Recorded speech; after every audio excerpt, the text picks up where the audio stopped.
my brass-coated party panel. From the Fox News specialist, she's a co-host and also a correspondent on the Greg Gutfeld Show. It's Kat Timpf. And joining her tonight, Freethink media partner and host of the phenomenal Fifth Column podcast, Camille Foster, and Republican strategist and author of GOP GPS, Evan Siegfried. Evan, you are outnumbered. Nah, just kidding. All right, so let's talk a little bit about Jeff Sessions' performance today.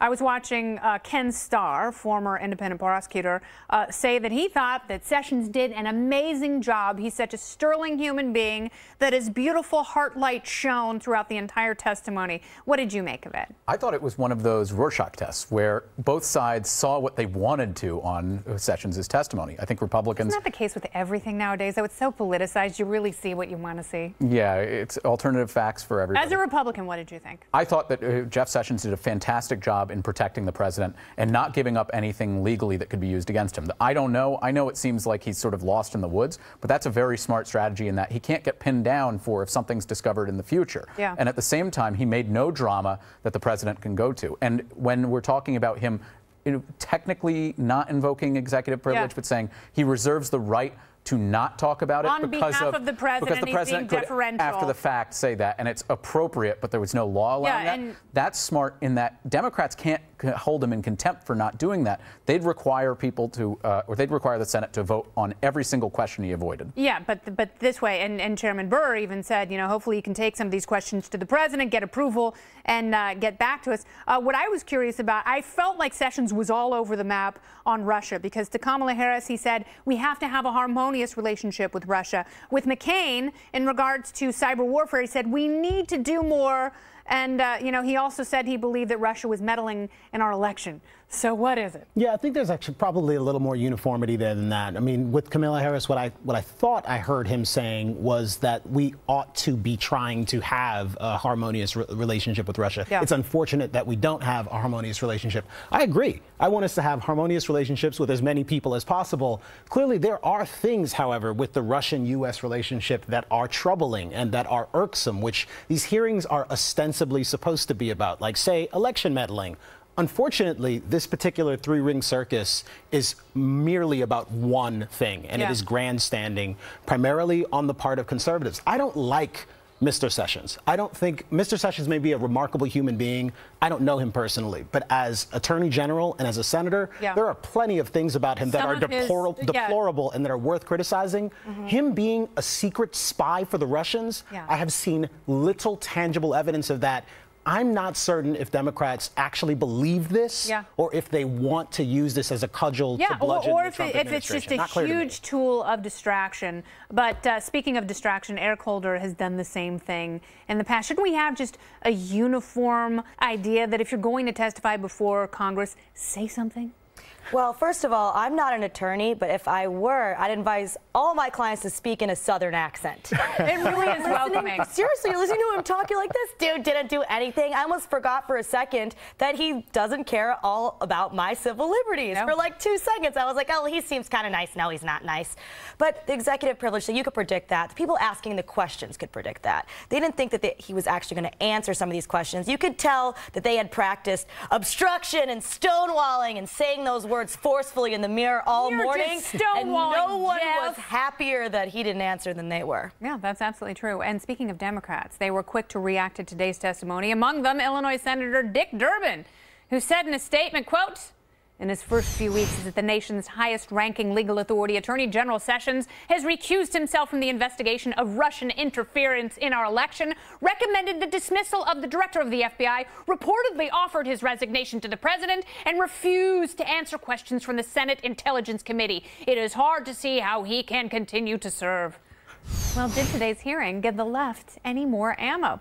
Speaking of the report about resignation, and reportedly the Attorney General offered his resignation before the president went on his first foreign trip. Why didn't we hear about that today? That seems like a pretty important point. Someone could have asked him, are you ready to resign? Did you offer to resign? What Republican would bring that up? Because it would just make the Sessions look bad. And Democrats don't want to bring up the resignation. They were looking at, from the tone of their questioning, putting him in an orange jumpsuit for his spy activities with Ambassador Kislyak. So it was politically smart for both of them not to say that. But would Democrats acknowledge if they thought he did well? No, they certainly wouldn't. But there is no doing well with a particular circus like this. They're asking the same questions over and over again, knowing that their colleague next to them did not actually get answers to those questions, so that there can be video of them badgering this particular guy. I don't know if it's laziness. It's politics. This is the way it's played. And I should be clear. I don't think that the hearings themselves are injuring the country. It's keeping all of them busy, which means they're not passing laws that are harming the rest of us. That is maybe the only good thing about this. And I think that's why Republicans like it, because they don't have to work. They can stay busy and distracted with the idea, oh, this Russia cloud is over. So, well, can't tackle health care. So ultimately, what does this get us? Are we addicted to the drama of these Senate hearings? You know, having seen Comey and Sessions just a few days apart. Yes, absolutely. And I think that people are really disappointed because this one wasn't as interesting as the Comey one, because obviously Sessions still works for the guy. You're not going to be saying he has a reason to still care about what he says if he doesn't want to upset President Trump still.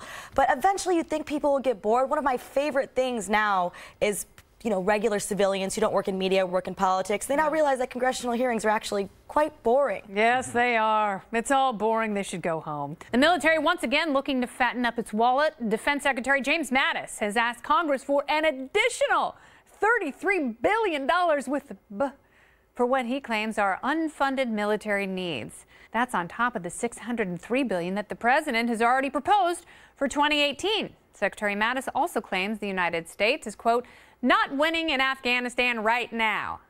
And cited that as a need for the increased funding. Today, however, the Government Accountability Office hit back and said the Department of Defense needs to better manage its finances. So does the Pentagon need a raise or a financial planner? The party panel is back, thank goodness. It's Kat Timpf, Camille Foster, and Evan Siegfried. Evan, I will start with you. So let's say, hypothetically, we gave the Defense Department $1 trillion. We already give them $600 billion. If we gave them $1 trillion, would we be safer? I don't think the money would be well spent. I think they do need a financial planner, because what they're doing right now is throwing good money after bad. The GAO report did highlight some instances of fiscal incompetence on their part. But the thing that really stood out about the GAO report to me was the GAO actually started telling the military how they should be engaging in military matters. In hotspots, they said, instead of sending special forces to deal with it, you should just send a whole bunch of ground troops and leave them there. That's a lot more American lives at risk, and that's not as effective as having a highly elite special forces team going in to take a surgical strike. The Government Accountability Office showing the inefficiency of government. All right, so Camille, here we are still in Afghanistan. 15 years? America's longest war. You know, this is a bloody and brutal conflict.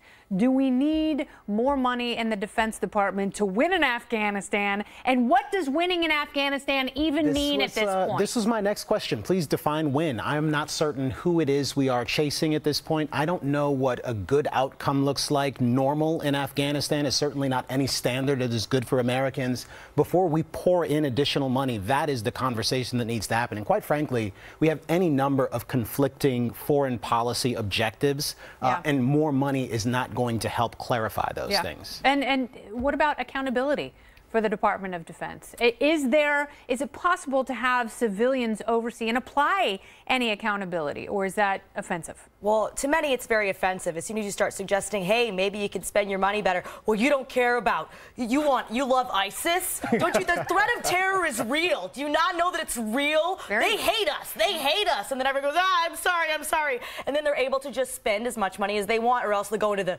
ISIS. And you know, of course it's real, but of course, you know what else is real is money, and you need to kind of treat it like that, because it's able to be stroked with emotions, fear, they can get as much money as they want. Also jobs, because every weapon system, congressmen make sure that all these different components are built in all these different congressional districts, so it permanently makes it. They keep making tanks. So they can't. They keep making tanks, and the military's like, we don't need tanks. Stop. But Congress is like, oh, no. If I even suggest cutting the military budget, I hear people say, well, if you don't like it here, you can just leave. It's like, okay. Yeah, but how much is enough? I mean, that's like $1 trillion is an insane amount of money. Is that what people want? Do they want?